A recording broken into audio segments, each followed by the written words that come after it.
નમસ્કાર વિદ્યાર્થી મિત્રો, સ્વાગત છે તમારી યુટ્યુબ ચેનલ ક્લાસ સર.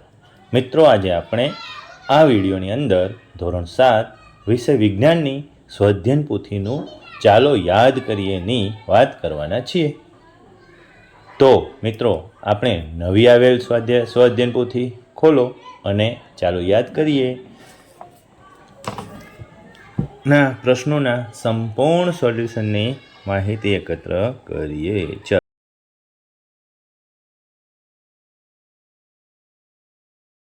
સમજમાં તમને એવું કીધું છે કે થોડી લીસી સપાટી ધરાવતી વસ્તુઓના નામ લખો, જેમ કે કંપાસની સપાટી લીસી હોય, લકોટી, મોબાઈલની સ્ક્રીન. ખરબચડી સપાટી ધરાવતી વસ્તુઓના નામ લખો, જેમ કે રુદ્રાક્ષનો બીજ, થડ, ઝાડનું થડ અથવા ડામરનો રોડ. ઘન પદાર્થો વિશે લખો, પથ્થર, પેન, બરફ, ઈંટ. પ્રવાહી પદાર્થ વિશે લખો, દૂધ, પાણી, શરબત, કેરોસીન, ડીઝલ. તૃણાહારી પ્રાણીઓ, ગાય, બકરી, ભેંસ, હરણ. માંસાહારી પ્રાણીઓ, સિંહ, વાઘ, દીપડા, ઝરખ. મિશ્રાહારી પ્રાણીઓ, કૂતરો, કાગડો, બિલાડી. વિદ્યુતના સુવાહકો, લોખંડ, સ્ટીલ, તાંબાનો તાર, એલ્યુમિનિયમનો તાર. એ ઘણી બધી વસ્તુઓ હોય. વિદ્યુતના અવાહકો, કાગળ, ચામડું, સૂકું લાકડું, પ્લાસ્ટિક. આવી ઘણી બધી વસ્તુઓ. હવે તમારે એક રમત રમવાની છે, તેને તમારા ભાઈબંધો સાથે બેસી જાઓ અને આપણે થોડા પ્રશ્નોના જવાબ એને પૂછીશું કે કોઈ એક વસ્તુ આપો અથવા તો એને આંખે પાટા બાંધી દઈને એક વસ્તુ એના હાથમાં આપો. એને પૂછો આકાર કેવો છે, તો કહેશે ગોળ આકાર છે. તે કયા પ્રકારનો પદાર્થ છે, ઘન, પ્રવાહી કે વાયુ, તો કે ઘન પદાર્થ છે. તેનો રંગ કયો છે, તો કે આછો લીલો. ક્યાંથી મળે છે, કે દુકાનમાંથી. તો તે પદાર્થનું નામ જણાવો, તો કે લખોટી છે. સરસ, ગુડ. ચાલો, મને ઓળખો. હું ફક્ત ઘાસ ખાનાર પ્રાણીઓનો સમૂહ છું. તૃણાહારી પ્રાણીઓ, શાકાહારી પ્રાણીઓ. હું ફક્ત માંસ ખાનાર પ્રાણીઓનો સમૂહ છું. માંસાહારી પ્રાણીઓ. હું ઘાસ અને માંસ ખાતા પ્રાણીઓનો સમૂહ છું. મિશ્રાહારી પ્રાણીઓ. હું પાણીમાં રહું છું અને મારે ઝાલર છે. માછલી. મને રણના જહાજ તરીકે ઓળખવામાં આવે છે. ઊંટ. હું રણમાં ઊગતી કાંટાળી વનસ્પતિ છું. મારા પર્ણોનું કાંટામાં રૂપાંતર થયેલું છે. ફાફડા છોડ. હું પાણીનો મુખ્ય સ્ત્રોત છું. હું મનુષ્યની શ્વસન ક્રિયામાં ઉપયોગી વાયુ છું. હું પાણીનો મુખ્ય સ્ત્રોત છું. વરસાદ. હું મનુષ્યની શ્વસન ક્રિયામાં ઉપયોગી વાયુ છું. ઓક્સિજન. મારામાંથી સંપૂર્ણ પ્રકાશ પસાર થઈ શકે છે. પારદર્શક પદાર્થ. મારામાંથી અંશતઃ પ્રકાશ પસાર થઈ શકે છે. પારભાષક પદાર્થ. મારામાંથી પ્રકાશ પસાર થઈ શકતો નથી. અપારદર્શક પદાર્થ. થોડું સમજમાં આપણે જોઈ લઈએ કે સોટી મૂળ. તો તમને આકૃતિમાં સરસ મજાની આકૃતિ પુસ્તકમાં આપેલી છે. સોટી મૂળની પ્રક્રિયા જમીનની અંદર છે, જો સીધા, અને એના આધારરૂપે તંતુઓ હોય. બીજું છે તંતુ મૂળ. તો એમાં સોટી જેવો કોઈ જાડો આધારક મૂળ હોતું નથી, પણ તંતુ સ્વરૂપે જ ઘણા બધા મૂળના લીસોટા જોવા મળે છે. તંતુમય મૂળ જોવા મળે છે. હવે બીજું છે સમજમાં કે સમાંતર શિરાવિન્યાસ અને જાળાકાર શિરાવિન્યાસ. તો સમાંતર શિરાવિન્યાસમાં જો સીધી શિરાઓ જોવા મળશે. જ્યારે કોઈ પણ બાળક અથવા તો તમે જાતે કોઈ એ પાંદડું હોય એને લઈને સીધું કાપશો તો આમ સીધો ચીરો પડશે. જાળાકાર શિરાવિન્યાસ હશે તો એ આડોઅવળું કપાશે, ગમે ત્યાંથી તૂટશે. તમે ગમે એમ સીધું કરશો તો સીધી લીટી હશે, સીધી એની દંડી હશે, તો કોઈ પણ જાળી હશે તો ત્યાંથી સીધું કપાશે, પણ ત્યાં ક્યાંક એ આડું કપાશે, એ કે આડાઅવળી કપાશે. ચાલો, એના વિશે થોડા પ્રશ્નો અથવા જોડકા જોડવાના છે. ચલો, વણાટ. સાલ છે. હવે શું છે? અળ નથી, સાલ છે. સાલ છે. કાંતું, શેમાં કાંતાય? તો કે ચરખામાં. ગૂંથણ શેના વડે થાય? ઊન વડે. ચૂંટવું, શું ચૂંટશો? તો કે કપાસ. ચાલો, પહેલાંનો જવાબ બી આવશે. પહેલાંનો જવાબ શું આવશે? બી. બીજાનો જવાબ કાંતવામાં ડી. ત્રીજાનો જવાબ ઈ. ચોથાનો જવાબ સી. ઓકે, તો તમે ચાલો, નીચે આપેલા પ્રશ્નોના આધારે સાચા જવાબો અથવા સાચો વિકલ્પ પસંદ કરી ચોરસમાં ખરાની નિશાની કરો. પહેલો, નીચેનામાંથી અસંગત વસ્તુ કે પદાર્થ જણાવો. પાઠ્યપુસ્તક અસંગત છે, કારણ કે સ્ટ્રો, રમકડાં, પિચકારી બધી પ્લાસ્ટિકનું હોય. બીજું, નીચેના પૈકી કયો પદાર્થ પાણીમાં અદ્રાવ્ય નથી? મીઠું જે દ્રાવ્ય છે, પથ્થર અદ્રાવ્ય છે, ખીલી અદ્રાવ્ય છે અને કાચ અદ્રાવ્ય છે. પાણીમાં ઓગળે નહીં, પણ મીઠું પાણીમાં ઓગળી જાય એટલે નથી એવું આપ્યું છે. ત્રીજું, કારનો આગળનો કાચ કેવા પ્રકારનો હોય છે? કે પારદર્શક. નીચેના પૈકી કઈ વસ્તુ કાગળની બનેલી નથી? પેન્સિલ એ કાગળની નથી બની. લાકડું અને ગ્રેફાઇટ બેનું બનેલું છે. કેલેન્ડર કાગળનું હોય, ન્યૂઝપેપર કાગળનું હોય, નોટબુક કાગળની હોય. બાકીની બધી વસ્તુઓ કાગળની બનેલી છે. પાંચમું, નીચેના પૈકી કઈ વસ્તુ લાકડામાંથી બની શકે? તો કે આપેલ તમામ. હળ પણ લાકડામાંથી બની શકે, ટેબલ પણ લાકડામાંથી બની શકે અને ખુરશી પણ લાકડામાંથી બની શકે. એટલે જવાબ આપણે ટીક કરવાનો, આપેલ તમામ. આવા પ્રશ્નોમાં ઉતાવળ કરવાની નહીં. આગળનો મહાવરો, નીચેના પદાર્થોને વર્ગીકરણ કરો. ચાલો, શેમાં વર્ગીકરણ કરીશું? તો કે ખોરાક તરીકે વપરાતા મૂળ, ખોરાક તરીકે વપરાતા પ્રકાંડ, ખોરાક તરીકે વપરાતા પણ. ચાલો, ખોરાક તરીકે મૂળ, ગાજર, મૂળો, બીટ. ખોરાક તરીકે વપરાતા પ્રકાંડ, બટાકા, સુરણ, શક્કરિયું, આદુ.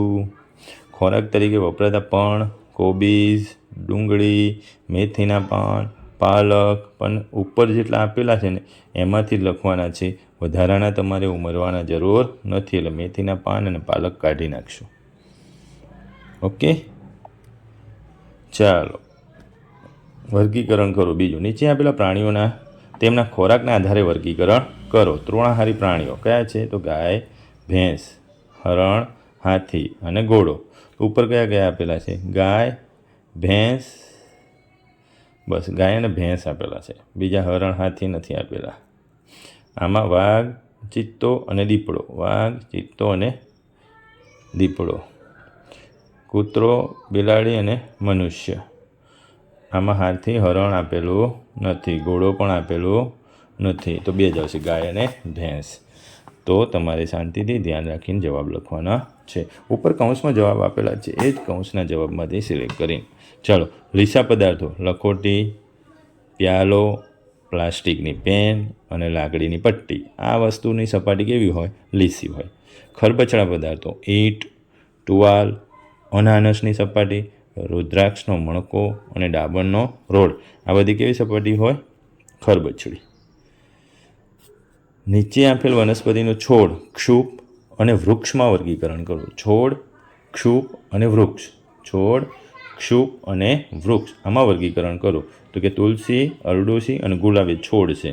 જાસૂદ, બોરડી અને દાડમ એ શું છે? ક્ષુપ છે. આંબો, વડ અને લીમડો એ મોટા ઘટાટોપ વૃક્ષો છે. આગળ, નીચે આપેલા પદાર્થોનું વિદ્યુત સુવાહક અને વિદ્યુત અવાહક પદાર્થોમાં વર્ગીકરણ કરો. તો કે વિદ્યુત સુવાહક પદાર્થો કયા છે? તો કે ખીલી, સ્ટીલની ચમચી, તાંબાની પટ્ટી, એલ્યુમિનિયમનો સળિયો. વિદ્યુત અવાહક પદાર્થો કયા છે? કાગળની પટ્ટી, પેન્સિલ અને વિદ્યુતની ફૂટપટ્ટી. ખાસ ધ્યાન રાખજો, પેન્સિલ કીધું છે એટલે તમે અવાહકમાં લઈ શકો, પણ પેન્સિલની અણી કીધી હોય તો શેમાં આવશે? અણી કીધી હોય તો તમારે ખાસ ધ્યાનમાં રાખવાનું, એ ગ્રેફાઇટની બનેલી હોય. શેની બનેલી હોય? ગ્રેફાઇટ. ગ્રેફાઇટની બનેલી વસ્તુ એ વિદ્યુતની સુવાહક થશે. ચલો, આગળ આપણે સમજ થોડી તમે વાંચી લેશો. એના આધારે આપણે મહાવરો કરવાનો છે. તો કે તમારા મિત્રો દરરોજ આહારમાં કેવા પ્રકારનો ખોરાક લે છે તે નીચેના કોષ્ટકમાં નોંધો અને તે સમતોલ આહાર છે લે છે કે કેમ તે ચકાસો. તો કે વિદ્યાર્થીનું નામ સંજય, ચેખર અને ધરતી. તે કેવા પ્રકારનો આહાર લે છે? કે દૂધ, ફળ, અનાજ, શાકભાજી. ચેખર કેવો લે છે? તો કઠોળ અને શાકભાજી. ધરતી કેવો લે છે? તો દૂધ અને અનાજ. તો પહેલું જે બધું મિક્સિંગમાં ખાય છે ને એ સમતોલ આહાર લે છે, એટલે કે હા. બાકીના બે એક એક વસ્તુ ખાય છે એટલે ના. બીજું, ગાય અને કૂતરાને તમે કેવા પ્રકારના પ્રાણીઓ કહેશો? માંસાહારી, તૃણાહારી કે મિશ્રાહારી? શા માટે? ગાય તૃણાહારી છે, જે ઘાસ અને પાંદડા જ ખાય છે. મનુષ્ય, કૂતરો એ કેવો પ્રાણી છે? તો કે મિશ્રાહારી. તો કેમ? તો કે ઘા એ તમે રાંધેલો એઠવાડ નાખશો તો એ પણ ખાઈ જશે, અને કોઈ નાનું પક્ષી મરેલું કે કંઈ પણ પ્રાણીનું માંસ મળશે તો એ પણ ખાઈ જશે. એટલા માટે એને આપણે મિશ્રાહારી પ્રાણી કહીશું. ત્રીજું, નીચે આપેલા ખાદ્ય પદાર્થો પૈકી કયા પદાર્થોમાં ચરબીની હાજરી જોવા મળે છે તે ચકાસો. તો કે પદાર્થો આપેલા છે ઘઉં, મગફળી, એરંડા અને ચણા. એને ઘસવાના છે. ક્યાં? તો કે કાગળ ઉપર ઘસવાના છે. ઘઉંમાંથી લીસોટા પડે? તો કે ના. મગફળીમાં પડે? હા. એરંડામાં પડે? હા. ચણામાં પડે? ના. ખાદ્ય પદાર્થમાં ચરબીની હાજરી જ્યાં હા લખ્યું ત્યાં જ આવશે. ઘઉંમાં ના છે તો એમાં ચરબીની હાજરી નથી. મગફળીમાં હા છે તો એમાં ચરબીની હાજરી છે. એમ બીજા ખાનામાં પણ હા જ આવશે. એરંડામાં પણ હા જ આવશે, કારણ કે તેલીબિયા છે એટલે એમાં તેલના ડાઘા કાગળ પર પડશે. અને ચણા તેલીબિયા નથી એટલે એમાં કાગળ પર તેલના ડાઘા પડે નહીં. ચોથું, નીચેની વિગતના આધારે પ્રશ્નનો જવાબ આપો. રમેશ વિદ્યુત પરિપથ બનાવે છે જે આકૃતિ 1, 2 અને 3માં છે. 3 વખત વિદ્યુત પરિપથ જોડવા છતાં વિદ્યુત બલ્બ પ્રકાશિત થતો જ નથી. વીજ પરિપથની આકૃતિનો અભ્યાસ કરી વિદ્યુત બલ્બ પ્રકાશિત ન થવાનું કારણ જણાવો. આકૃતિ 1, કેમ વીજ પરિપથ જો વિદ્યુત બલ્બ પ્રકાશિત થતો નથી? કેમ? તો કે કારણ કે અહીંયા પરિપથ ખુલ્લો છે ભાઈ. પરિપથ કેવો છે?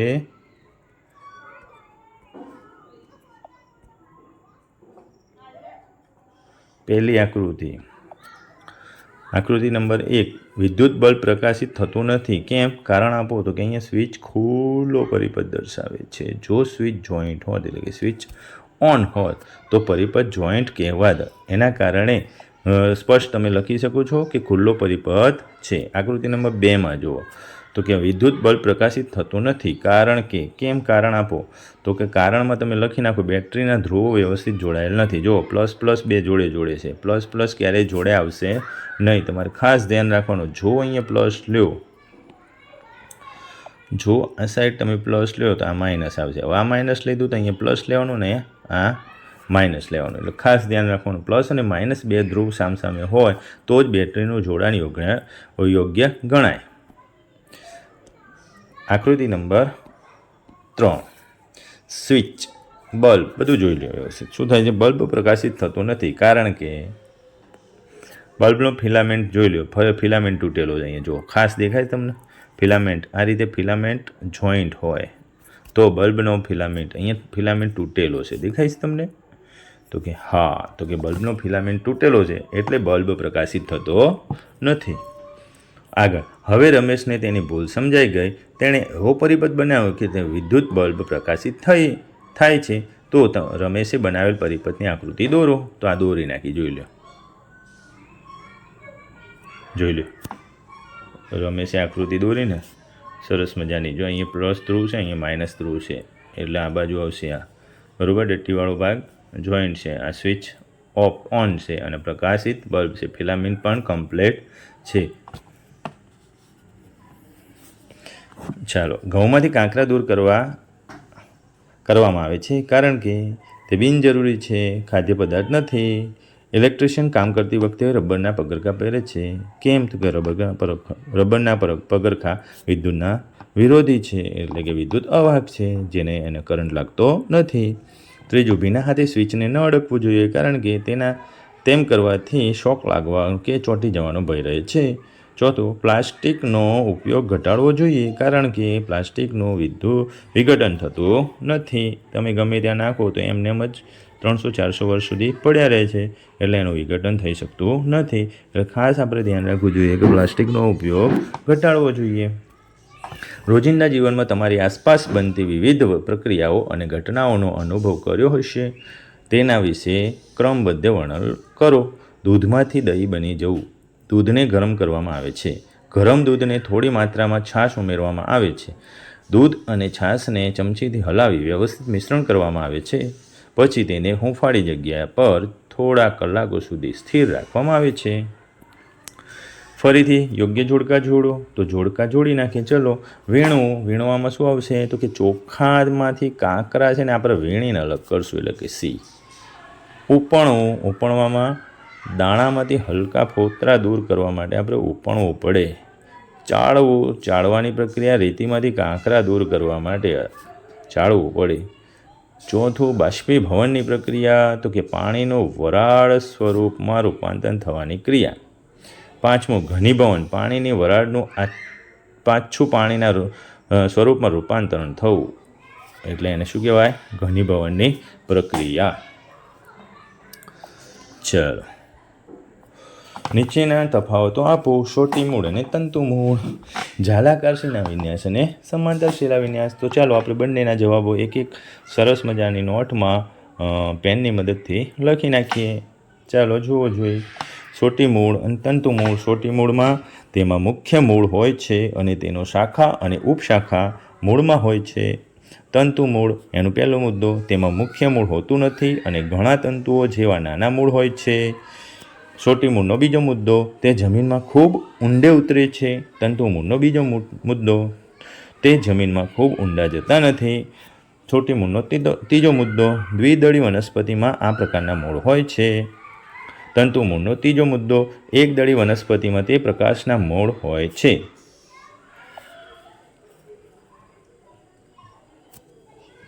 બીજો તફાવત, જાલાકાર શિરાવિન્યાસ અને સમાંતર શિરાવિન્યાસ. જાલાકાર શિરાવિન્યાસનો પહેલો મુદ્દો, તેમાં પર્ણની શિરાઓ જાળાકાર ગોઠવાયેલ હોય છે. સમાંતર શિરાવિન્યાસનો પહેલો મુદ્દો, તેમાં પર્ણની શિરાઓ સમાંતર ગોઠવાયેલી હોય છે. જાળાકાર શિરાવિન્યાસનો બીજો મુદ્દો, પર્ણ અને ચીરતા તે આડું ચીરાય છે. સમાંતર શિરાવિન્યાસનો બીજો મુદ્દો, પર્ણને ચીરતા તે સીધું જ ચીરાઈ જાય છે. જાળાકાર શિરાવિન્યાસનો ત્રીજો મુદ્દો, સામાન્ય રીતે દ્વિદળી વનસ્પતિ તે જાળાકાર શિરાવિન્યાસ હોય છે. સમાંતર શિરાવિન્યાસનો ત્રીજો મુદ્દો, સામાન્ય રીતે એકદળી વનસ્પતિને સમાંતર શિરાવિન્યાસ કહે છે. આગળ આપણે થોડા લંબાઈના એકમો વિશે, સંબંધો વિશે આપણે ધોરણ 6માં અભ્યાસ કરી ગયા છે.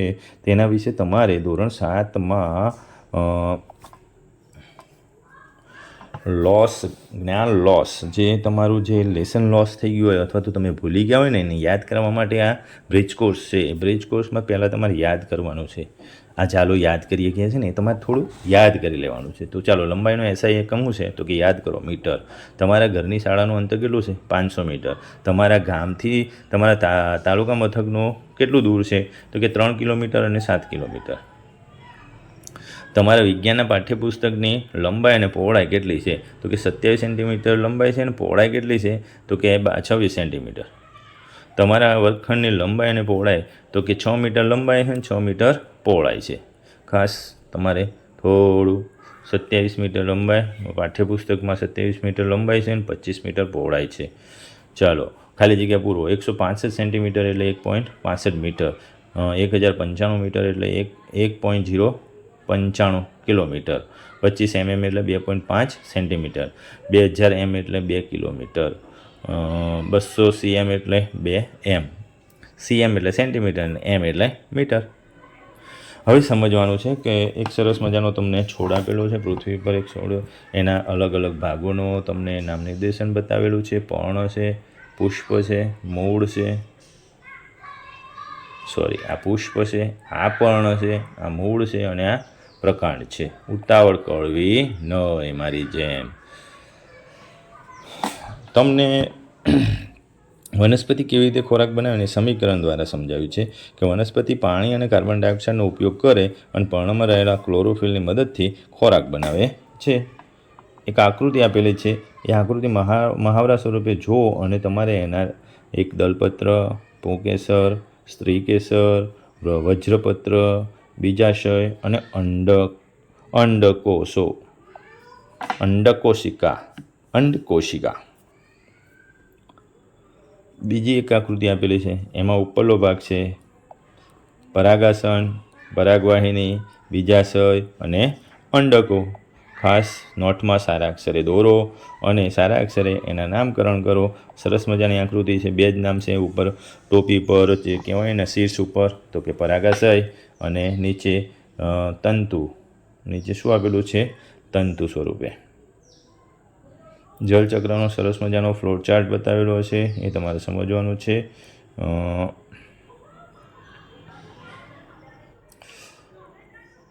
ચોપડીમાં, પુસ્તકમાં જળચક્રનો ફ્લો ચાર્ટ આપેલો જ છે, તો પુસ્તકમાં જોઈને દોરી નાખવો. પુસ્તકમાંથી જોઈને તમારે દોરવાનો છે. ચાલો, તમે અને તમારા મિત્રો ભેગા થઈને કાગળનું વિમાન બનાવો અને હરીફાઈ યોજો કે કોનું વિમાન દૂર સુધી જાય છે. વિમાન સૌથી દૂર જવાનું કારણ શોધી તેની પદ્ધતિ વર્ણવો. તો ચાલો એની પદ્ધતિ આપણે વર્ણી નાખીએ. કારણ આપી દે પહેલાં, તો કે જેના વિમાનની ગળી એકદમ સરસ અને કડક હશે અને આકર આગળથી અણીદાર તેમજ બંને સાઈડથી એકદમ સમાન હશે તેનું વિમાન દૂર સુધી જશે. પદ્ધતિ: લંબચોરસ આકારનો એક કાગળ લો, એટલે 4 સાઈડનો એક કાગળ લઈ લો. તેના પર વિમાન રેખાચિત્ર દોરો. તેને બહારથી રેખાથી કાપો અને વિમાનની આકૃતિ મેળવો. જો બીજો પ્રશ્ન શું કહે છે, તો કે આવા 2 સરસ મજાના ખોખા લો, એમાં થોડું એક મોટું કાણું પાડો અને એકમાં નાનકડું એક ખીલીની મદદથી હોલ પાડો કે જેને આપણે પિન હોલ કહી શકીએ. તો તમે આમ 2 ખોખાની મદદથી પિન હોલ કેમેરો બનાવી શકો છો. ત્રીજો પ્રશ્ન, પ્રકાશના પરાવર્તનનું મોડલનું નિર્માણ કરવાનું છે.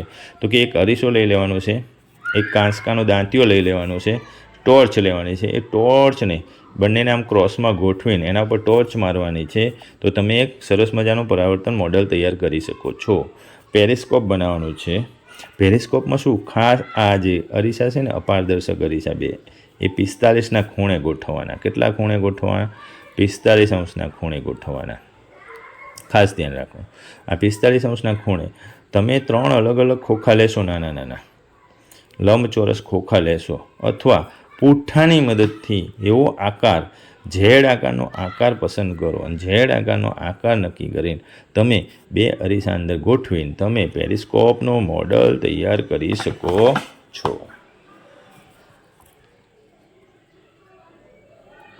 5, સાદા વિદ્યુત પરિપથની રચના કરો.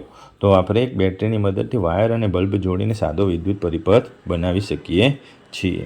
6, સાદા ટોર્ચની રચના કરો. તો એક બલ્બ છે, સીધો બેટરી ઉપર જોડીને વાયરથી છેડા જોડીને તમે એક ટોર્ચની રચના કરી શકો છો.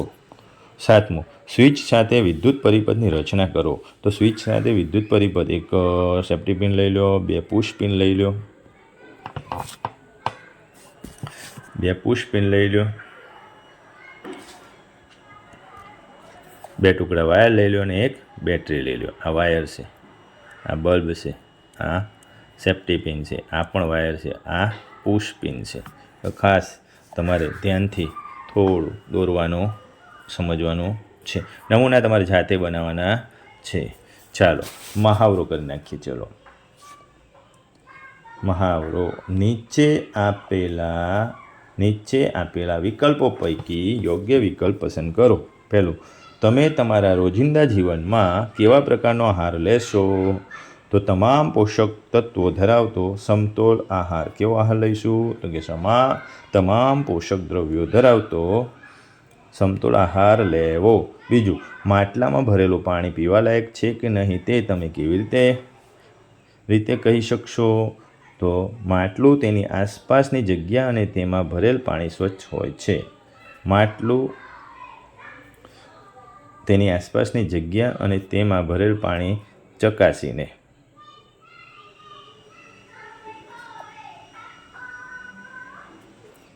ત્રીજો પ્રશ્ન, છાશમાંથી વધારાનું પાણી દૂર કરવા માટે તમે શું કરશો? તો કે નિતારણ.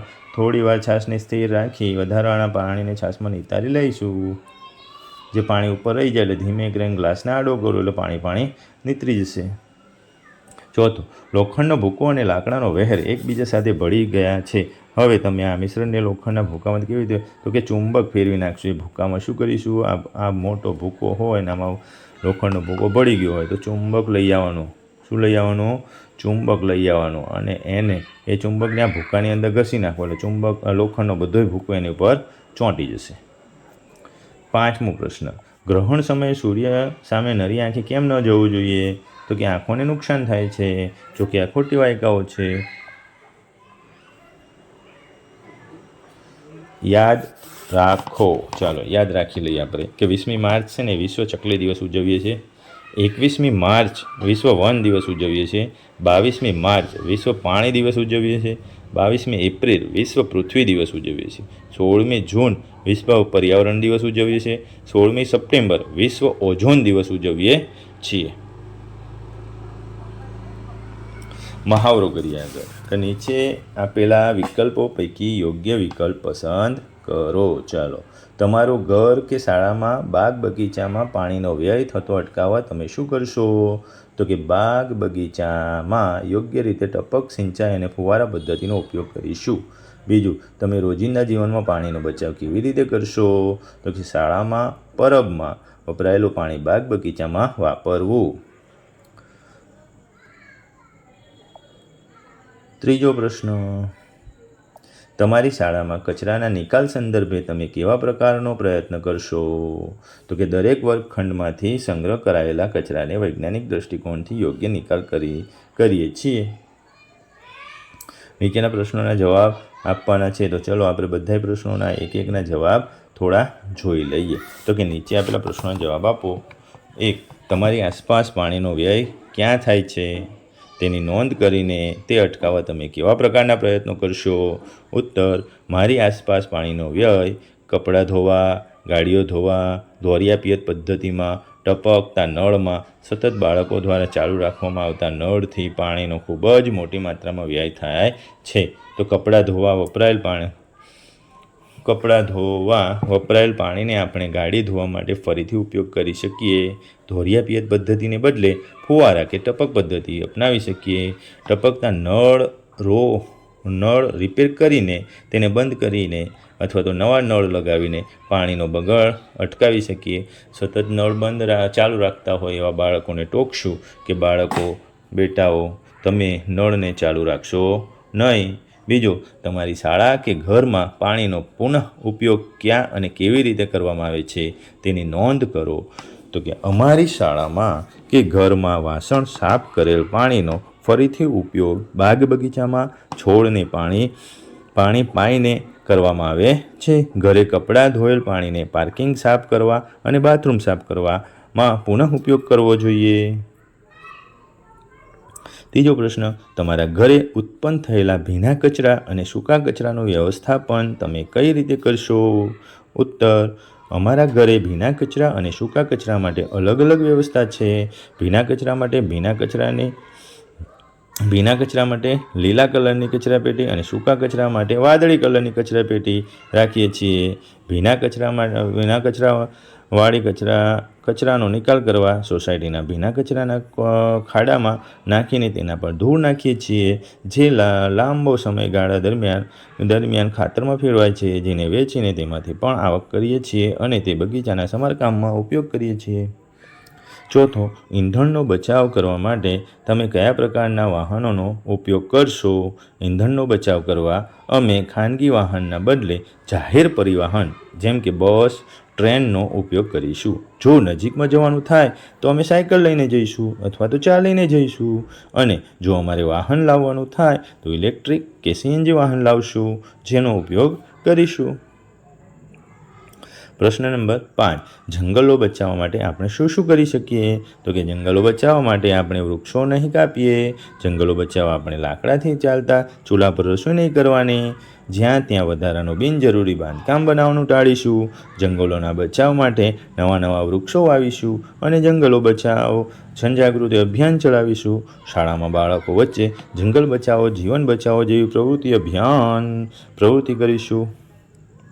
થેન્ક યુ બાળકો.